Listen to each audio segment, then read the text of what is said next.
Hi there, Foundation. Good to see you at home. Unfortunately, we're stuck at home at the moment. And Mr. Exton and I'm doing a STEAM lesson that I've prepared for all of you guys. And if you've got a computer, you should be able to download it on Google Classroom. We're doing activity number 1.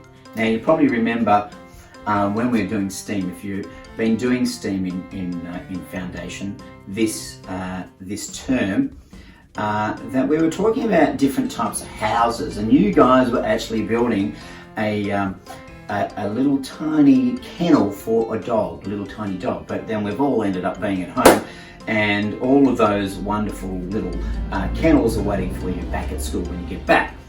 But, okay, what can we do when we're at home? Well, I've got a bit of an activity which will require a little bit of cutting out, and hopefully as we get better at what we're doing, we will be able to do some building and things like that, because I've got a nice box of tricks here at home where I've got cardboard in here, I've got all sorts of bits and pieces, I've got some sticks and stuff. We won't use that today, but it will be exciting if maybe you can talk to your parents, they could go and get some bits and pieces. Maybe I'll make a list up in the next few weeks. Anyway, so today we're really only using a piece of paper. Now I've actually, and I've got it up on the screen up here, I've got an activity which is to do with where different living things actually live. We call those dwellings, all right? And I've got a number of columns here that we're going to categorize the animals or the living things that live around the world. And if I flip this over, I can move this up on the screen here. Just wait for a second. And look up there, I have come up with lots of different living things. Some of them are Australian and some of them from other countries, and they live in all sorts of different places and different dwellings. So what I want you to do is try and pick where they actually go.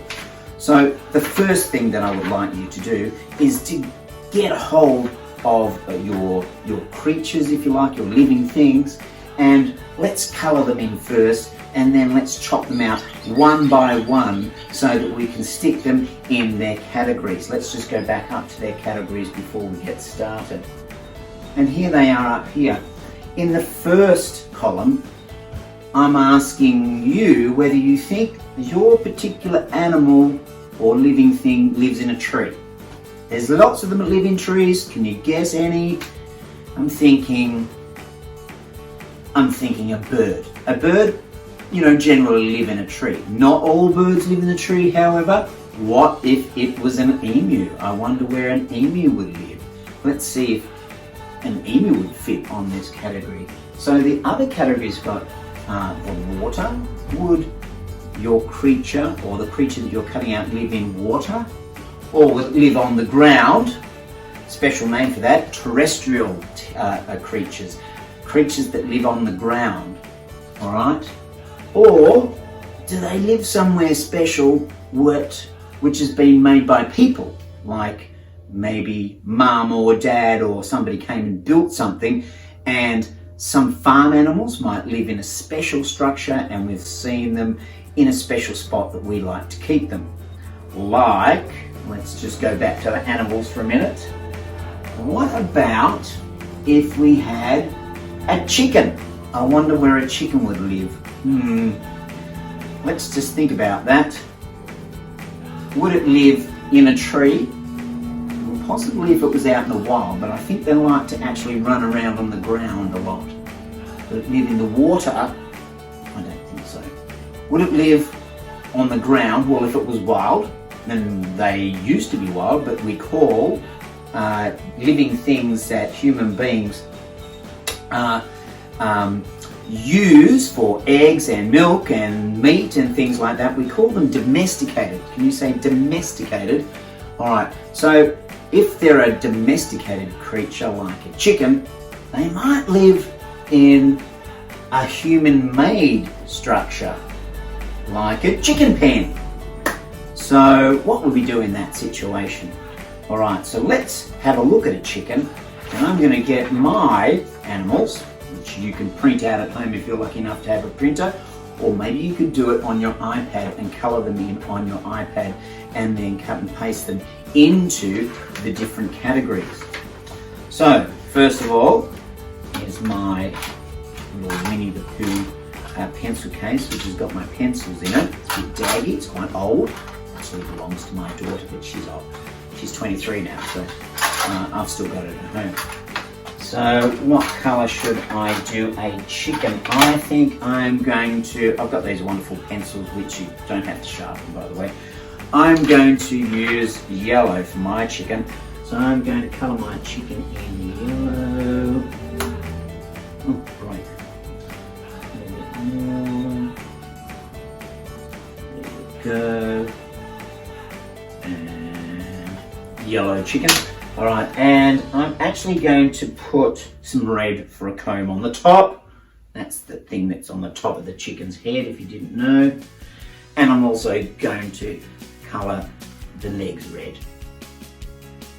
You can colour them any colour you like. All right, here we go. I hope you got some scissors at home.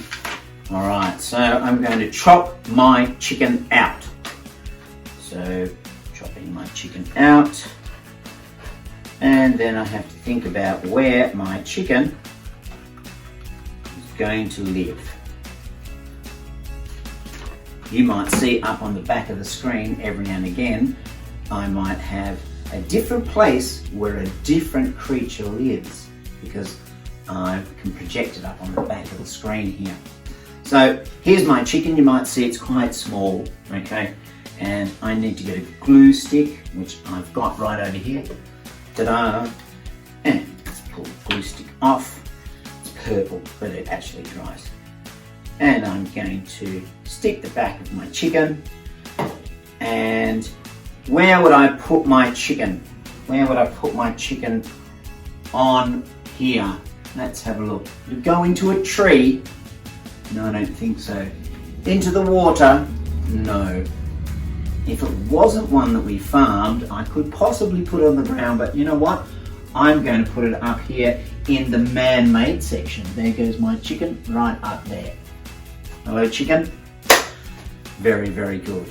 Now, the job that you have to do today is you have to have a look at each and every one of these animals that's on here.